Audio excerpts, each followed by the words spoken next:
दोस्तों, क्या आप यकीन करेंगे कि आज दुनिया की सबसे ताकतवर अर्थव्यवस्थाओं में शामिल चीन कभी ऐसा देश था जहां 90% से ज़्यादा लोग गरीबी में जी रहे थे, लोग भूख से मर रहे थे और पूरा देश टूट चुका था।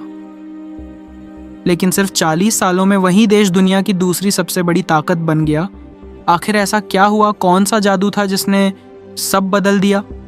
इस कहानी की शुरुआत होती है उस समय से जब चीन खुद को दुनिया का केंद्र मानता था। मिडिल किंगडम, एक ऐसा देश जो हज़ारों सालों तक समृद्ध और शक्तिशाली रहा, लेकिन 19वीं सदी आते आते सब बदल गया। अफीम का व्यापार, विदेशी ताकतों का हस्तक्षेप, युद्ध और लूट ने चीन को अंदर से तोड़ दिया। इस द्वार को अपमान का सदी कहा गया, जहां चीन अपनी ही ज़मीन पर कमज़ोर हो गया। फिर 20वीं सदी में हालात और बिगड़े। गृह युद्ध, जापान का हमला और लाखों नहीं बल्कि करोड़ों लोगों की मौत ने देश को पूरी तरह बर्बाद कर दिया। लेकिन 1949 में एक नई शुरुआत हुई जब माओ जेडोंग के नेतृत्व में कम्युनिस्ट पार्टी ने सत्ता संभाली। लोगों को उम्मीद थी कि अब देश बदलेगा और शुरुआत में कुछ बदलाव हुए भी। शिक्षा फैली, महिलाओं को अधिकार मिले, लेकिन फिर आए कुछ ऐसे फैसले जिन्होंने देश को और गहरे संकट में डाल दिया। 1958 में ग्रेट लीप फॉरवर्ड शुरू किया गया, जिसका मकसद था तेज़ी से उद्योग और खेती को बढ़ाना।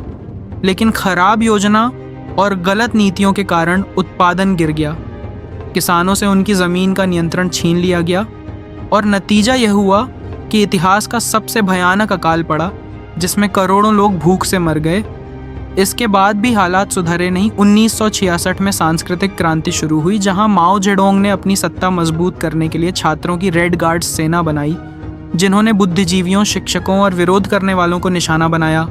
देश में डर का माहौल बन गया, स्कूल बंद हो गए, लोग एक दूसरे पर शक करने लगे और पूरा समाज अराजकता में डूब गया।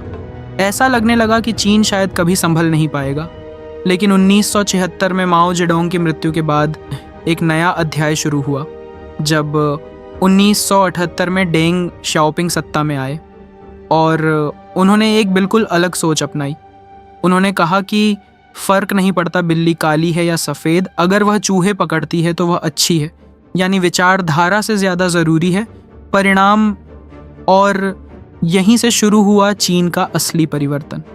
सबसे पहले खेती में बदलाव किया गया, किसानों को ज़मीन पर काम करने की आज़ादी दी गई, उन्हें अपने फैसले लेने का अधिकार मिला, जिससे उत्पादन तेज़ी से बढ़ा।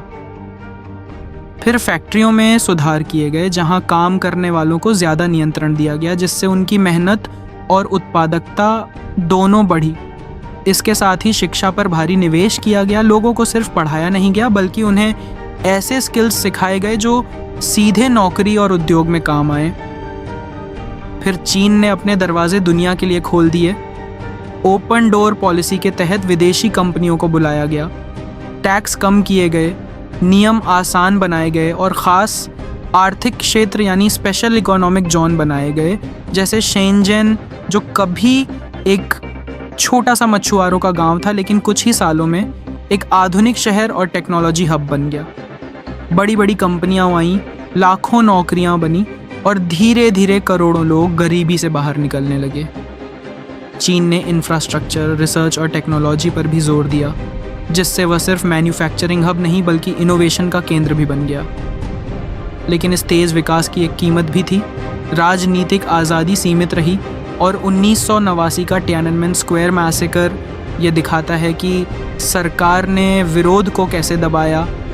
तो दोस्तों, चीन की यह कहानी सिर्फ एक देश के अमीर बनने की नहीं है, बल्कि यह दिखाती है कि सही नीतियाँ, शिक्षा, मेहनत और धीरे धीरे किए गए सुधार कैसे किसी भी देश की किस्मत बदल सकते हैं। लेकिन यह भी सिखाती है कि विकास और आज़ादी के बीच संतुलन कितना ज़रूरी है।